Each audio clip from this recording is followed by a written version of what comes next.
Can you please tell us about yourself and what's your background? Been blessed with opportunity, and I've had the opportunity to test the waters, if you will, in a number of different areas, not only at the academic level, but also professionally. Um, I guess if I tell you a little bit about my academic background, I traveled through med school, and my undergraduate is in liberal arts. I do have a degree in business and computer science, so that's sort of. But I consider myself, excuse me, a lifetime student. So it never ends really, and so the background and the foreground becomes all mixed. If you become a permanent, a lifetime student, from a from a professional background, most of my work has been in private enterprise. I've done some work in public and nonprofit, but most of it was enterprise. And even though my background is technical, I think most of the work, or at least lately, most of the work that I do is more in the finance and management strategic part of the business, not so much the people that make the products or that build the products anymore. That was a while ago. Yeah, so it's great to get to know you. And I always like to say that. Okay. No, I was just going to say that I always like to. I mean, when I think about all the jobs that I've had, it's been a lot of fun. It's always been very interesting. I started out with working for a large Fortune 500, actually Fortune 100 company. So I've spent some time in the large corporate space, but over the years I've migrated to the world of startups, and it's more fun actually to be involved in startups. I found that more interesting. Although I'm back again with large companies these days, but large companies dealing with startups. So yeah, it's fun. If you have any advice, what would it be for all the students who want to seek to create their own products? The word product today applies to so many things. I mean, you can have financial products, right? You can have software products. You can have manufacturing products, and they're all. I mean, I guess they're products to the extent that you can package them and somehow serve them to your markets. But in the more conventional sense of the word, if I think in terms of products, manufacturing products, or software, I think you have to make that distinction. You have to be clear. Are you building a software product? Are you building a service product? Or are you building a manufacturing product? And the challenges are very different. The opportunities are very different, and the challenges are as well. So when you explore that, let's say you're thinking about hardware in particular. Well, it's always interesting. Just yesterday, I was looking at a video of the cockpit of an Airbus 380, the latest airplane by Airbus. And I was looking. It was a very detailed video of the cockpit, so you could see the panel and everything in it. And I thought, I'm not an aviation expert, but there were several things in there that already stood out as very good design. It was clear that the engineers at Airbus have put a lot of effort into not just the form, because it looked really cool. It was a very cool panel, but also the function. And so it's important to look at, back to the question, look at what you think your customers, your users are going to be, how they're going to be using it, and then make sure that your product has all the functionality and all the and all and also you want to make it look good. You want to make it look interesting, engaging, easy to use. Obviously, that's a very important Yeah, aspect of definitely. it. And when you think in terms of software, some of the principles, some of the same principles apply, because in software, you're not building maybe a tangible thing, but you are building something that the users have to interface with which the Mm-hmm. users are going to interface. So you want to make sure that it's an easy to use screen, easy to use interface. If it's not a screen, or think about the multiple ways in which the software product could be used. Right now I'm talking with you through a laptop and a mobile phone, and the Yeah. interfaces are very different. Now, manufacturing, if you are going to go down the path of manufacturing, you want to think hard. You want to think really hard, because um, it's the mistakes are more expensive. The failure to recognize some of the things that your product is going to need becomes more expensive. In software, you can test and you rewrite, and you can revise, fix code, bugs, and so on. Mm-hmm. Hardware, that becomes a little more difficult. And it's kind of a nice segue into the idea of prototyping. What's really nice about today's manufacturing labs is that you can do a lot of testing. You can build parts, you can build components, prototype components at a very low cost, and then see how that fits into your overall system or your product. The thing that is often overlooked, though, from a manufacturing standpoint, is that building the product is only half the story, or maybe Yeah. not even. Maybe it's a fraction of the story. In manufacturing, you also have to take, because now you're talking about physical parts, you have to start thinking in terms of economies of scale, logistics and distribution. You want to think about, typically, if you're going to build a product, you probably want it for a global market. So now you got to get that product physically to your markets, to your end users. And there's also other considerations like the global. When you start thinking about the cost of manufacturing, for example, you want to start thinking in terms of the cost of labor markets. And so that's why we see companies shifting their production processes to overseas. Mm-hmm. And it's a constantly changing scene. It used to be that the things were shipped down to Mexico, but then it was cheaper to do it in Vietnam. And now it may be for other reasons. It's better to bring it closer to home, if not Mm-hmm. all the way back home. We've seen with with COVID-19, we've seen we've seen where some of the vulnerabilities are in terms of manufacturing or the supply chain, and you want to make sure that your chain is not disrupted, and because of these things, these events that have nothing to do with your operation or with your product, but have the very serious opportunity for disrupting it.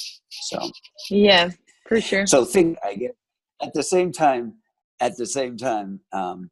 be creative. That's the other thing. Make sure you look at this from, one of the things that I really like about innovation today, the teams that do innovation well, they bring in people from different disciplines, and that's really important, because you may think you're the smartest guy in the room, you may think you're the smartest gal in the room, but you're probably missing something. You're probably, from an end user standpoint, you might not think about function or the best way to display the function, the interface.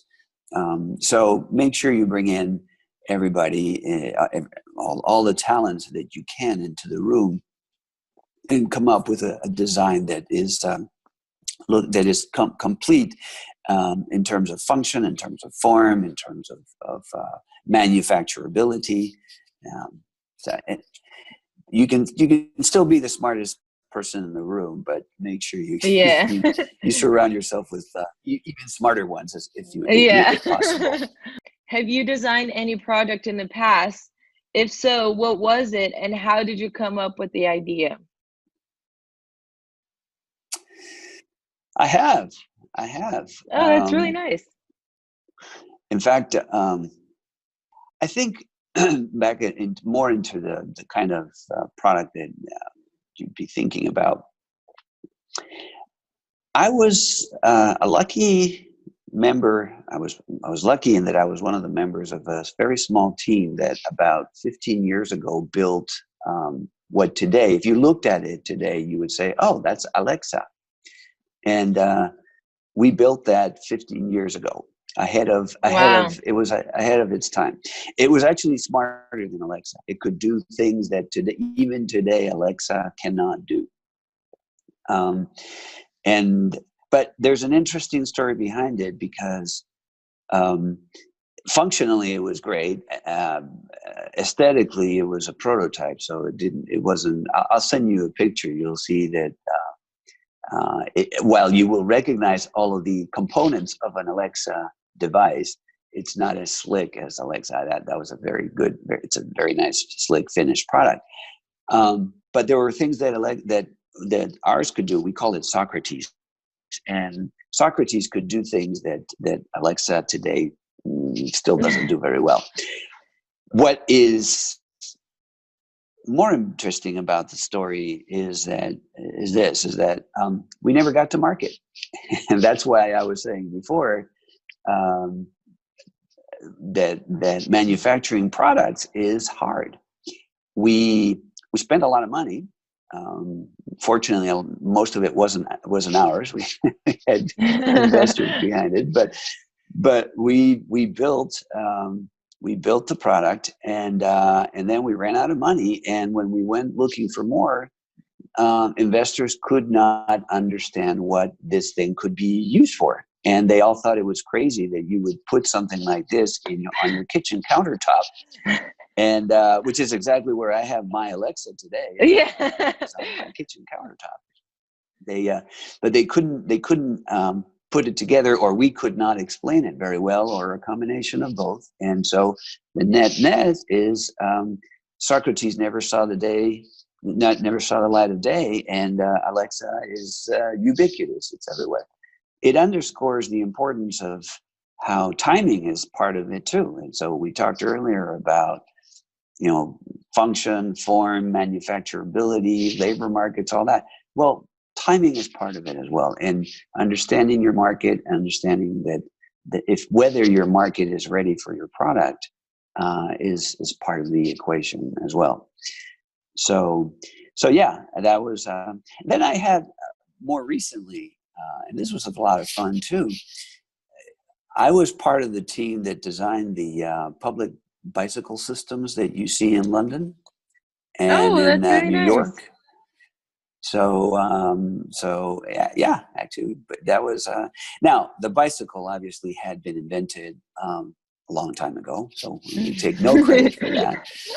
But the idea of putting the bicycle in a place at a station where users can, I don't know if you've ever seen these in New York, or I don't know if or in London, thousands of bikes. Actually, the ones in San Francisco are part of that system too. And so that was not so much building a brand new product, but rather repurposing products for new utilities, which required some additional design. As it turns out, the bicycle was designed pretty much from the ground up. It was a brand new design. Again, the elements are well understood: wheels, handlebars, right? There's Yeah. nothing new about that.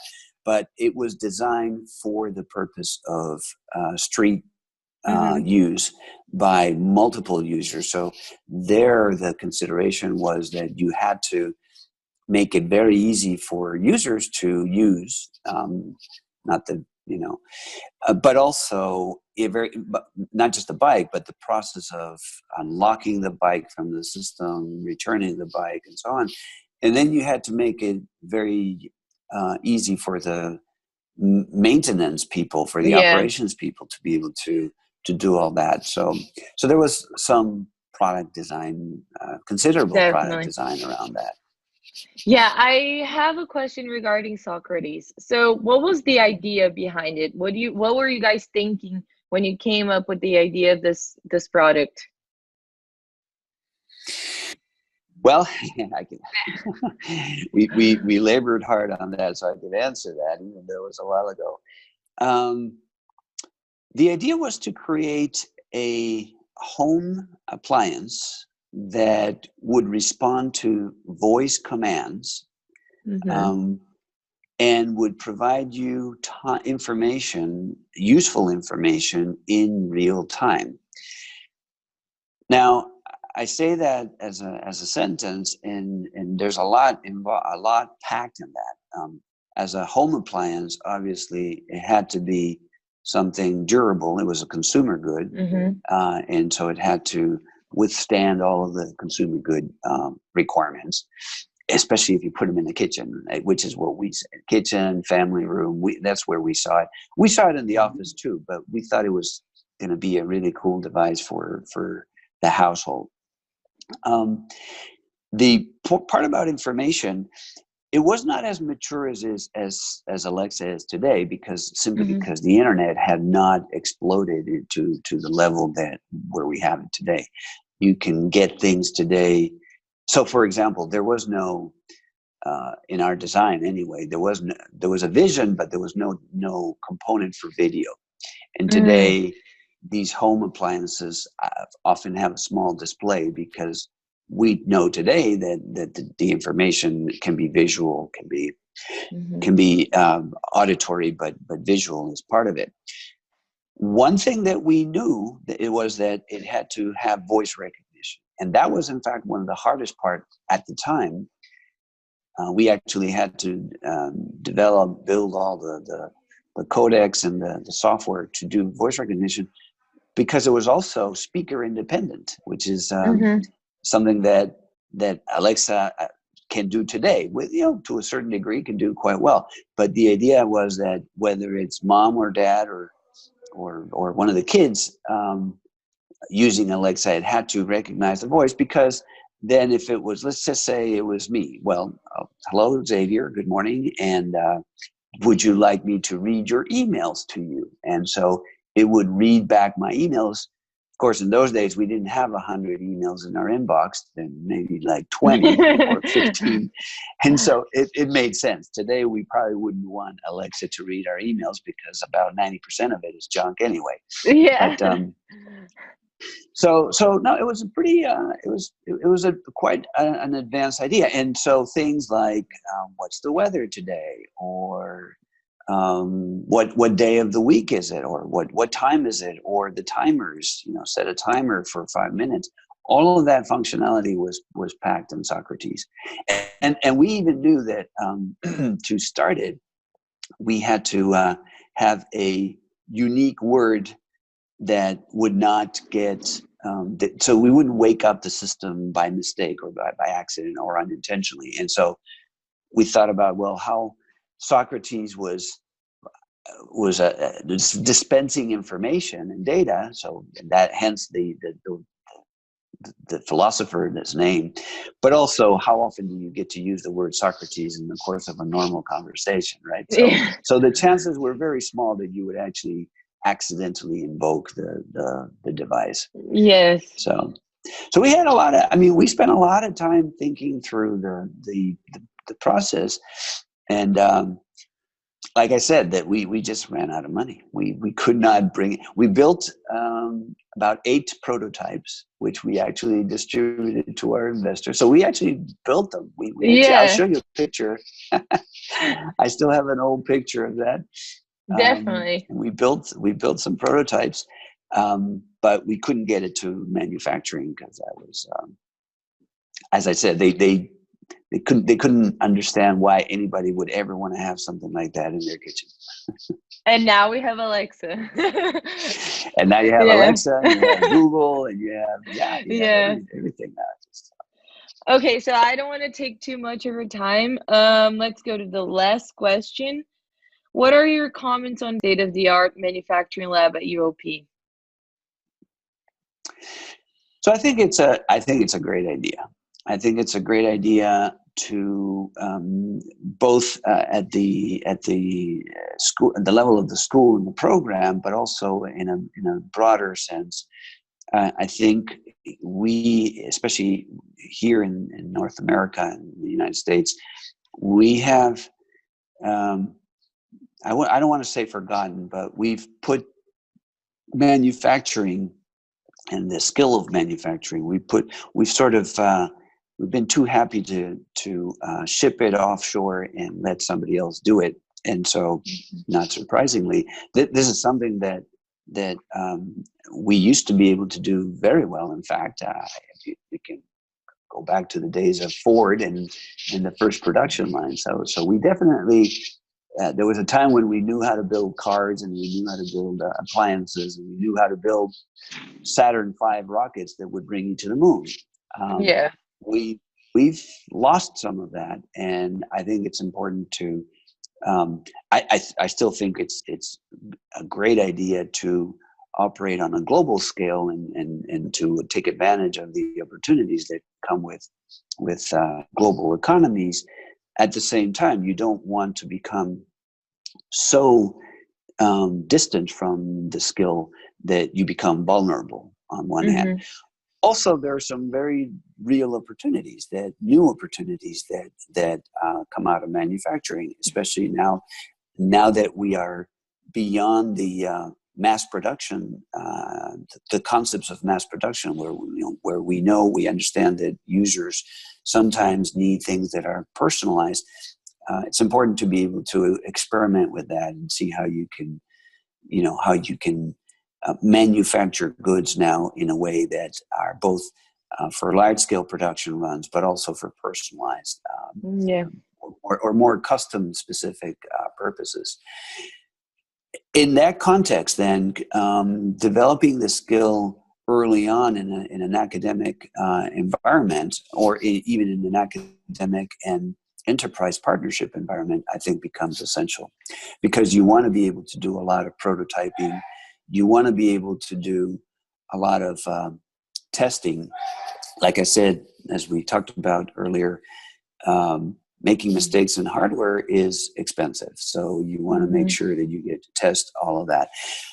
There's another reason for it, and I, we're talking about this in the context of maybe manufacturing and business, but there are other reasons why being able to understand these tools, these prototyping tools, becomes very useful.